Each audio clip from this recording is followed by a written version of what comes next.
Welcome to the History AI podcast, where the past comes alive with facts, anecdotes, and a dash of humor.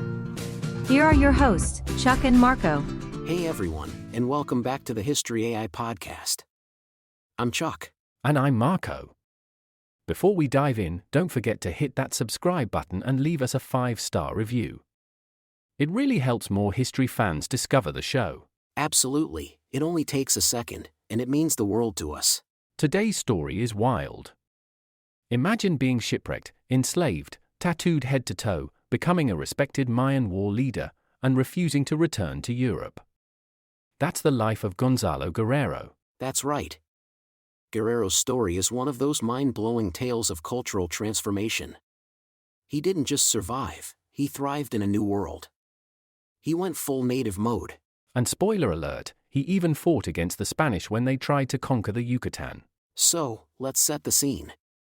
It's the early 1500s. Spain is sending ships across the Atlantic, eager to claim new lands, riches, and souls. So let's look to 1511. A Spanish caravel is sailing from Panama to Santo Domingo.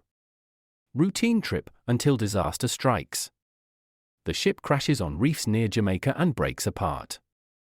Only about 20 men survive and scramble onto a makeshift raft. Now imagine this, you're sunburned, starving, floating on the open sea for days. The Caribbean looks like paradise on a postcard, but these guys were living a nightmare. No food, no fresh water, just praying to hit land before they hit death. After drifting for over a week, the raft finally washes up on the coast of the Yucatan Peninsula, near modern-day Quintana Roo. And they are not greeted with tiki drinks and coconuts. No. The local Maya, specifically from the Cocom and then later the Show-Polides, saw these strange bearded men and didn't exactly roll out the welcome mat. The survivors were captured almost immediately.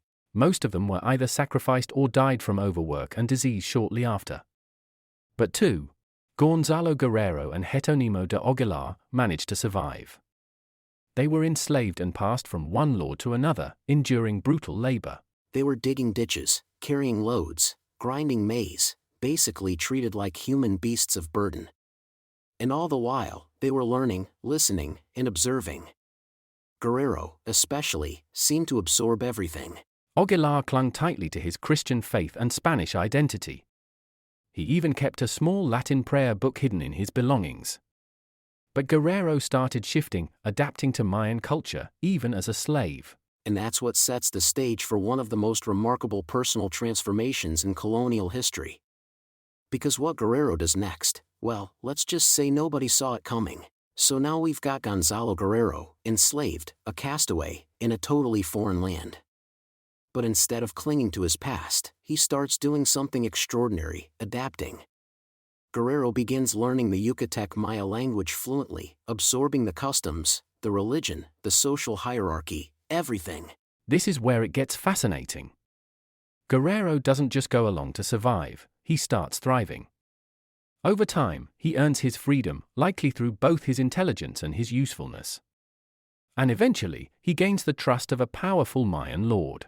And then the big turning point, he marries Zazelha, the daughter of Nakan Kan, the local Batab or chieftain of the city of Chetumal. This wasn't just a love story, it was a political alliance. Guerrero was no longer an outsider. He was now a part of the fabric of Mayan nobility. And with that marriage came full integration. Guerrero underwent traditional Mayan body modifications. He tattooed his face, stretched his earlobes, and likely filed his teeth into points, markings of status, courage, and belonging in Maya culture. You've got to picture this.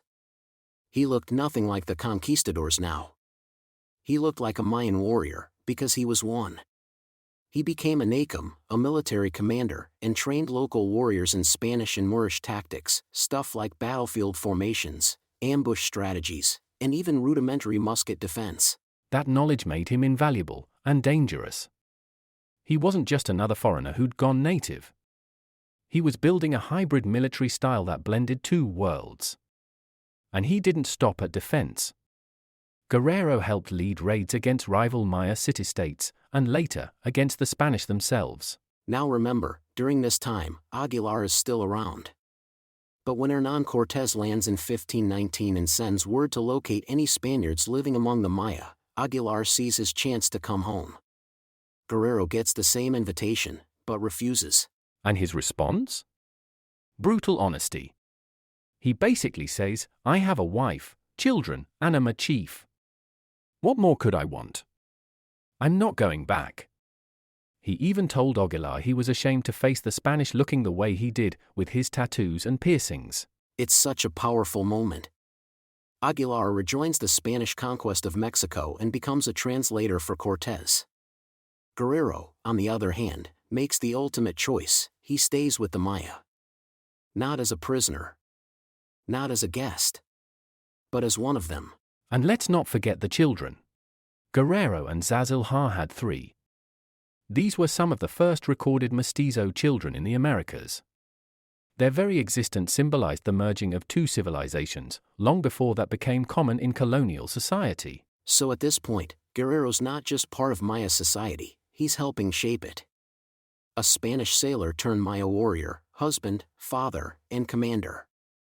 And as the Spanish conquest rolls on, he's about to take a stand that echoes through history. By the 1520s, the Spanish conquest of the Americas is in full swing. Cortés has taken Tenochtitlan. The Aztec Empire is crumbling. But down in the Yucatán Peninsula, things aren't going as smoothly. And that's where Gonzalo Guerrero comes back into the picture, not as a Spanish ally, but as one of their fiercest opponents. Guerrero used everything he learned in Spain, military training, tactics, strategy, and turned it against his former countrymen. Now let's be clear, Guerrero wasn't fighting alone. He wasn't some rebel in the jungle with a spear. He was helping lead coordinated, organized resistance efforts by the Maya city-states of the eastern Yucatan, particularly around Chetumal and the Bay of Ascension. And these weren't just skirmishes. Spanish chroniclers like Bernal Díaz del Castillo described brutal attacks where entire scouting parties vanished in the jungle. Spanish settlements were attacked, supplies raided, and soldiers lured into deadly traps. Guerrero's deep knowledge of Spanish thinking gave him a serious edge. He could predict their movements, exploit their weaknesses, and teach the Maya how to avoid the cavalry charges and artillery that devastated other indigenous armies. He introduced fortified positions, ambush warfare, and even night attacks, something the Spanish weren't used to in this new terrain. And the Maya adapted fast. Under Guerrero's influence, they became a more formidable military force than the Spanish expected. In 1527, the Spanish launched the first major attempt to conquer the Yucatan under Francisco de Montejo. It was a disaster. Disease, starvation, constant ambushes, it was guerrilla warfare at its deadliest. And while Guerrero's name isn't mentioned in every skirmish, his fingerprints are all over the tactics. The Spanish were confused and infuriated. Imagine the humiliation, a former Spaniard, tattooed, dressed in Mayan armor, now leading the very people they were trying to conquer. Guerrero became a legend, a ghost story Spanish soldiers told to each other by the campfire. One account says that in a confrontation with a Spanish delegation, Maya leaders boasted they had a war captain who knows how to fight like you.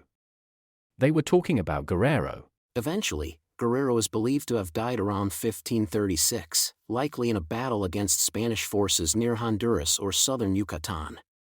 There's no precise record, but reports say a Spanish-led force killed a heavily tattooed Maya commander thought to be him. And here's the haunting part, he died fighting the people he was born among, for the people he chose. That's a full-circle moment unlike any other in colonial history. His death didn't stop the conquest, of course. The Spanish eventually subdued the Yucatan over the next few decades. But Guerrero left a legacy, a reminder that not every European saw themselves as conquerors. He saw something in Maya culture worth defending. And he gave his life to it. So, what do we make of Gonzalo Guerrero? A Spanish sailor who turned Maya warrior, husband, and father, it's hard to pin him down with one label. Exactly. In Spain, especially during the colonial era, he was considered a traitor. A man who went native, rejected his Christian roots, and fought against his own people. Some chroniclers even refused to write about him in detail, he just didn't fit the heroic conquistador mold. But in Mexico and Central America? Whole different story. Guerrero is a folk hero. In fact, in places like Chetumal and Merida, you'll find statues of him standing tall, sometimes with his Maya wife and children by his side. He's been called the father of mestizaje, the blending of Spanish and indigenous cultures. And that's no exaggeration. Guerrero and Zazilhares' children were among the first mestizo generations born on the continent. Think about that. In a time when most Spanish indigenous relationships were marked by coercion and conquest, Guerrero's was one of respect, alliance, and actual love. That alone is revolutionary. And from a military standpoint, his influence shaped an entire region's resistance tactics. The eastern Yucatán didn't fall easily, and part of that was thanks to Guerrero helping the Maya turn guerrilla warfare into an art form. Honestly, if this were a Netflix show, you'd need like 3 seasons just to cover his story arc. At least 3. And with a killer theme song. Something with jungle drums and a flamenco guitar. Maybe like the song The Man Who Would Not Kneel, that we will play after the episode. Totally. And maybe a slow-motion scene of Guerrero walking through the jungle, war paint on, just glaring at the Spanish across the battlefield. All jokes aside, Guerrero challenges the simplistic narrative of European superiority in the New World. He didn't just survive among the Maya, he chose them. And in doing so, he showed that identity isn't always something you're born into. Sometimes, it's something you build, through loyalty, love, and sacrifice. His story's a reminder that history isn't always black and white. Sometimes it's tattooed, barefoot, and speaking fluent Yucatec Maya. And that's why we're still talking about him over 500 years later. That's it for today's episode of the History AI Podcast. If you enjoyed Guerrero's story, please give us a 5-star rating. It helps the podcast grow and reach more history lovers. Don't forget to subscribe, share this episode with your fellow time travelers, and check out our new merchandise, teas, mugs, and more, linked in the show notes. Got a story you want us to cover? Hit us up on social media, we love hearing from you.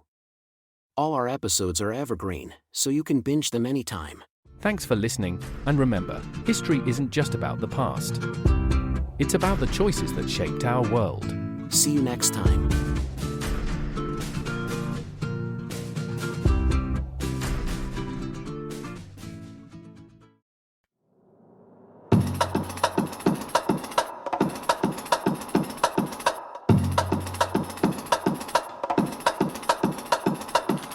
A ship went down on a shattered reef off Yucatan's wild shore. From chains and fear to jungle's leaf, the castaways washed o'er. They prayed for Spain for rescue's grace, but one man chose to stay. Gonzalo, marked with warrior's face, would not be torn away. He wore the paint, he bore the scars, a jaguar soul beneath the stars.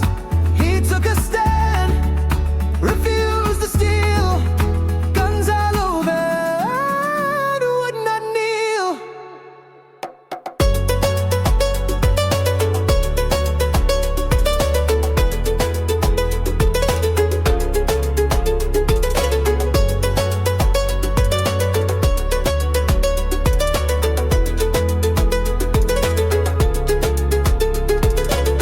The priests they cried, return with us.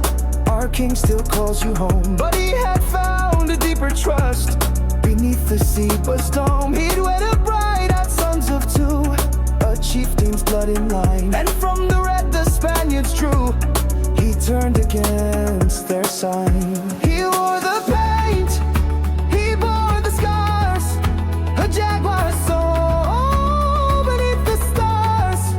He took a stand, refused to steal. Gonzalo man would not kneel.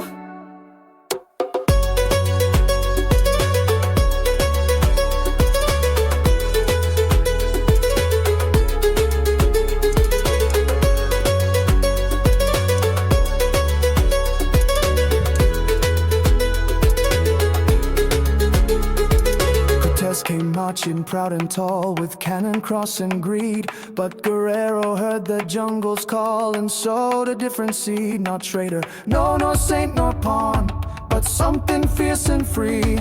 A man reborn where blood was drawn, a page of history.